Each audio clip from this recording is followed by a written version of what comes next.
Bonjour, messieurs, dames. La division de fraction cette fois-ci.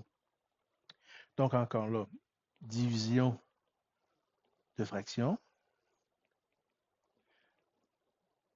On va le faire en 3 étapes. La première étape, c'est simplifier les fractions.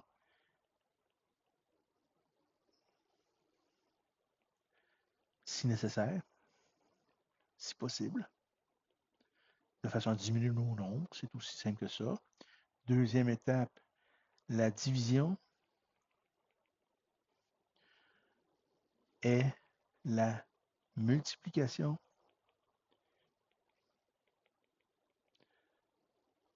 de l'inverse de la deuxième fraction. Qu'est-ce que ça veut dire ça? On y arrive. On ne panique pas tout de suite, on attend un peu. Troisième étape. En réalité, j'ai dit 3 étapes, il va y en avoir 4. On va tricher un petit peu. On fait la multiplication. Les fractions. On est rendu à une multiplication. On va faire des exemples, inquiétez-vous pas. Et la quatrième étape, donc comme j'ai dit, ce n'était pas 3, mais c'est bien 4 étapes que j'ai. On simplifie si nécessaire. Voilà, ça c'est mes 3 étapes. Maintenant, il y a quelque chose qu'il faut adresser comme petite problématique. C'est quoi? Qu'est-ce que l'inverse? Oh. Donc l'inverse d'une fraction. C'est quoi cette histoire? Il faudrait peut-être le savoir. Donc c'est vraiment, vraiment très simple. C'est tout simplement qu'on échange le numérateur et le dénominateur de place. Tout simplement, dénominateur. Aussi simple que ça. Exemple de cette histoire-là, l'inverse. Oh, que ça fait dur, ça. L'inverse de 3 quarts est, ben, le 3 il est au numérateur, je l'envoie au dénominateur. Et le 4 est au dénominateur, je l'envoie au numérateur. Donc, j'inverse ma fraction tout simplement. Donc, encore là, l'inverse de 2. Ah, là, c'est particulier, celle-là. C'est quoi le dénominateur de 2? Ben, il faut savoir que c'est toujours sur 1. Tous nos entiers sont sur 1. Donc, c'est quoi? Ça va être une demi. J'inverse tout simplement. On s'amuse encore un peu. De 1 tiers.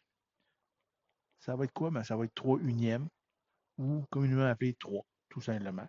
Donc, c'est tout simple que ça. L'inverse, j'inverse ma fraction tout simplement. Allons-y avec des exemples pour la division. Donc, supposons que j'ai 3 quarts divisé par 2 tiers. Première étape, je simplifie les fractions si c'est nécessaire. Ici, je n'ai rien à simplifier. Mais, deuxième étape, c'est quoi? C'est que la division, c'est quoi? C'est la multiplication de l'inverse de la deuxième fraction. Donc, multiplication, l'inverse, c'est 2 tiers. Excusez, la deuxième fraction, c'est 2 tiers. L'inverse, c'est 3 demi. Et rendu ici, j'ai quoi? J'ai une multiplication. Donc, 3 fois 3, 9. On se rappelle la capsule d'avant. Il y a une multiplication. Je multiplie le numérateur et le dénominateur. Dénominateur avec le dénominateur.